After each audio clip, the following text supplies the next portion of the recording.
Hillary Clinton has called in the FBI to investigate claims that hackers from China have targeted the email accounts of top US officials and military personnel. The Chinese government has loudly denied any involvement in a cyber spying campaign, which the internet search company Google said originated inside China. It's the latest in an ongoing series of cyber attacks that the US now wants to categorize as acts of war.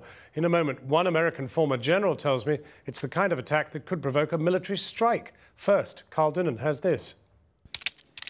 Once there would have been arrests, expulsions, perhaps a spy swap.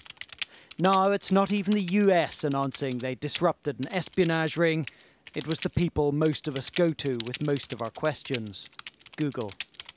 They said they'd foiled an operation to get at the emails of US and South Korean officials and Chinese political activists, amongst others. Google were careful not to accuse the Chinese state directly, but the Chinese state directly denied it. Blaming China is unacceptable. The Chinese government places great importance on computer and internet security and controls the internet according to law, and demands that internet users respect relevant laws and regulations when using computers and the internet. But the alleged targets suggest Chinese interests are in play. Cui Weiping campaigns on Tiananmen Square and believes her Google Mail account has been interfered with. I'm very annoyed by this phenomenon, extremely unhappy, because my email account is my personal, private life. Moreover, our country's constitution says that the people's freedom of communication must be protected.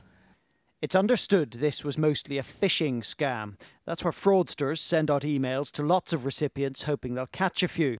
The particular refinement uses information that's tailored to an individual. It's known as spear phishing, because it catches just one victim. This email is thought to be an example. When the user clicks on it, they're then taken to a false login page where their details are stolen. We are obviously very concerned about Google's announcement regarding a campaign that the company believes originated in China to collect the passwords of Google email account holders. These allegations are very serious. We take them seriously. We're looking into them. But was it China? The capital of Shandong province, Jinan, is where Google think the campaign originates. The Langxiang vocational school there has been accused of being the source for previous attacks. There have been a lot of suggestions that China may be behind this, and Google in particular have had a long history with China and their relationship about the internet. China has certainly recognised the strategic and tactical value of cyberspace. It affords someone to operate for quite low cost and low risk behind an unknown alias or behind an ISP address, and they can then target governments. And whoever's involved, the stakes are rising. The US making clear this week that conventional strikes could, in some circumstances, become the response to cyber attacks. Britain hasn't gone that far yet, but the issue is a live one here too.